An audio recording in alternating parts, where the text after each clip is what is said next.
শুনেন। হ্যাঁ বলেন। কি সমস্যা আপনার? আপনি কি কোনোদিন আমার পিছু ছাড়বেন না? কিছু বলতেও পারেন না, কিছু করতেও পারেন না। না মানে মানে কি? আপনার যদি আমাকে এত পছন্দ হয়ে থাকে তাহলে ডাইরেক্ট বলেন, বাট এইভাবে আমার পিছু নিয়েন না। এই চল।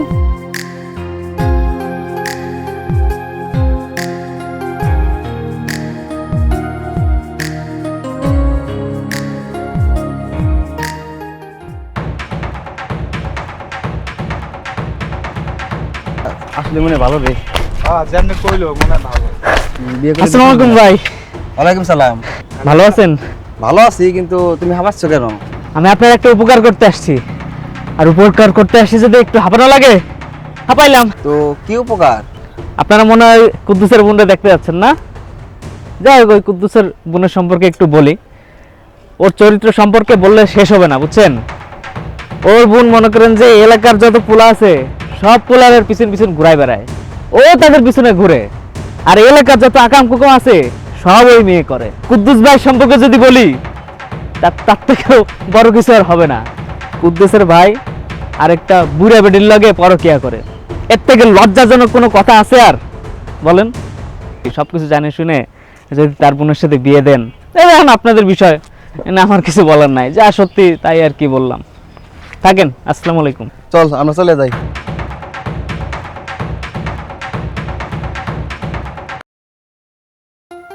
আসো কেন? হাসবো না তো কি করব? আমি তো প্রথমে আমার বিয়ের কথা শুনে একটু ভয় পেয়েছিলাম, বাট ঠিক বুঝতে পারতেছিলাম না কি করব। এখন তো দেখছি এই বিয়েটা ভাঙার কারণ হচ্ছে তুমি। এমনিতে আমার ছেলেকে বিয়ে করার কোনো ইচ্ছে ছিল না, বাট ভাইকে তো ডাইরেক্ট বলতে পারতেছিলাম না। যা করেছে ভালোই করেছে। আচ্ছা, তুমি কি এখনো বুঝো না এই বিয়েটা আমি কেন ভাঙলাম?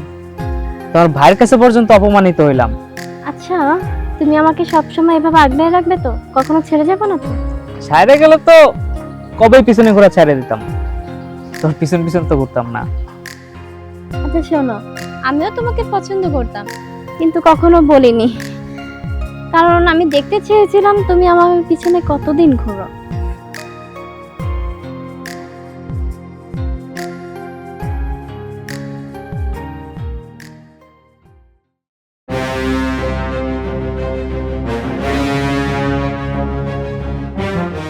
ভাই এই যে নিয়ে আইছি। কিরে, তোদের কি মরার কোনো ভয় নাই?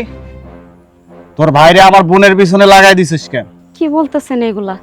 আমি আমার ভাইরা আপনার বোনের পিছনে কিসের জন্য লেলাই দিন?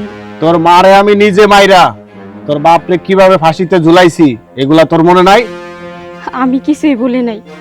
ওই দিন আপনি আমার বাবা মারে যে নির্মম ভাবে হত্যা করছিলেন, আমার প্রতিটা সময় অনেক অনেক কথাগুলো মনে হয়।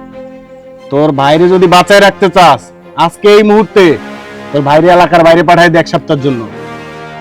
1 সপ্তাহ না, আপনি চাইলে ওরে আমি সারা জীবনের জন্য পাঠাই দিব। সেটা তো ব্যাপার, তোরা কি করবি এখন? তুই যা। আচ্ছা, আসসালামু আলাইকুম। ওয়ালাইকুম আসসালাম। চেয়ারম্যান সাহেব, আপনি কিন্তু একখান জিনিস, এই জন্য তো আমি আপনার এত ভালোবাসি। কথা কম ক, কাজে যা যা। শুভ, এই শুভ, কি রে, তুই এত রাত্রে কই গেছিলি? কই আর যাবো, কোথাও যায়নি। শোন, শুনলাম খালা নাকি অনেক অসুস্থ, তোর যাওয়া লাগবে ওখানে। খালা হঠাৎ করে অসুস্থ? আরে আমি কিছুক্ষণ আগে শুনছি খালা নাকি গুরুতর ভাবে অসুস্থ। শোন, তুই দেরি না করে এখানে চলে যাবি। আর একটা কথা শোন, খালা যতদিন সুস্থ না হবো ততদিন কিন্তু তুই এদিকে আসবি না।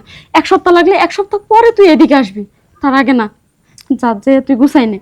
আচ্ছা ঠিক আছে, সকালে যাবো না? আরে সকালে না, তোর এখনই যাওয়া লাগবো।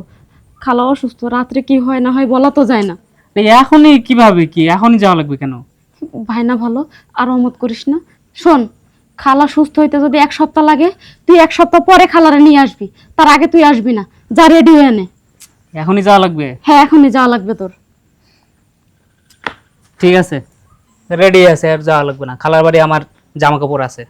আচ্ছা ঠিক আছে, যা। গেলাম। ভাই রে, তোরে যে কিসের জন্য পাঠাইলাম সেটা শুধু আমি জানি। আমি চাই না যে বাবা মার মতো করে তোরও হারাই। তুই তো আমার শেষ দিনের একমাত্র অবলম্বন। আমার এছাড়া কোনো পথ খোলা ছিল না। আমি চাই আমার ভাই ভালো থাকুক, পয়সা থাকুক।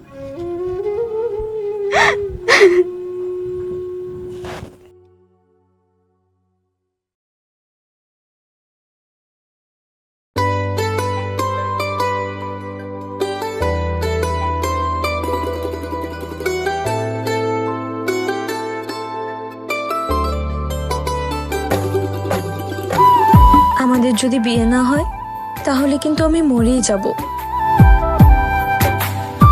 তুমি যদি মরে যাও না, আমি তো তোমাকেই বিয়ে করব। বন্ধু তোমার মুখের হাসি দেখলে ভরে আমার প্রাণ। তুমি আমার সুখ পাখিটা দেহেরি আধখান। বন্ধু তোমার মুখের হাসি দেখলে ভরে আমার প্রাণ। তুমি আমার সুখ পাখিটা দেহেরি আধখান। তুমি আমার জান কলিজা পরাণের পরাণ। বন্ধু তোমার মুখের হাসি দেখলে ভরে আমার প্রাণ। তুমি আমার সুখ। আপা, এ আপা, কি হয়েছে? তুই এই কাজটা কিভাবে করতে পারলি বলতো? আমি আবার কি করছি? খালা তো কোনো অসুস্থ না, তুই আমার শুধু শুধু মিথ্যা কথা বলে খালার বাড়ি পাঠালি। আর তখনই তো বুঝছি যে তুই কি কারণে পাঠাইছিস। কি হয়ে পারলি বলতো? দেখ, আমি যা করছি তোর ভালোর জন্যই করছি।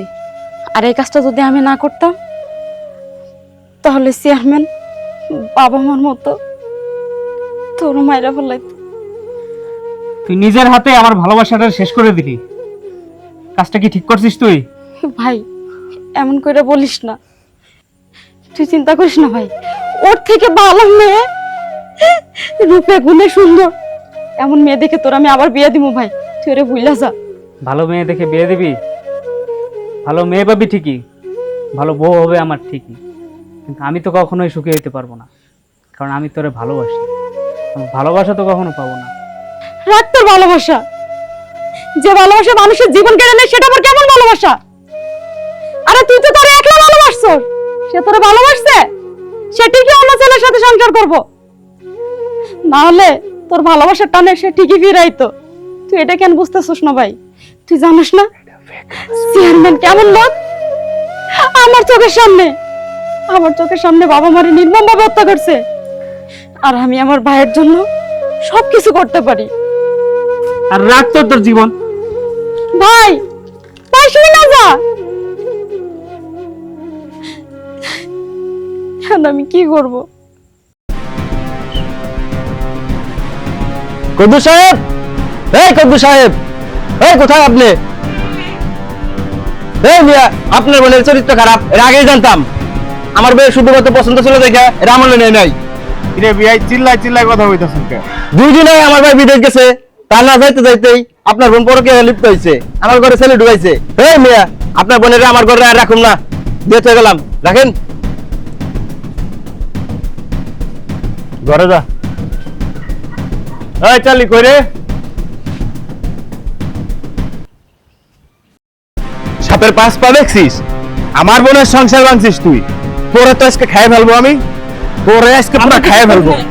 কিছু করিস নাই মানে আজকে তো তোর মনে করে খাইয়েই ফেলবো। ভাইয়া, ভাইয়া আমার খাইয়েই ফেলবো আজকে তোরে। ভাইয়া, মানে তোর সংসার ভাঙছিস, আজকে বাইরেই ফেলবো। ছিল ভাইয়া, ভার্সিটির ফ্রেন্ড ছিল মানে?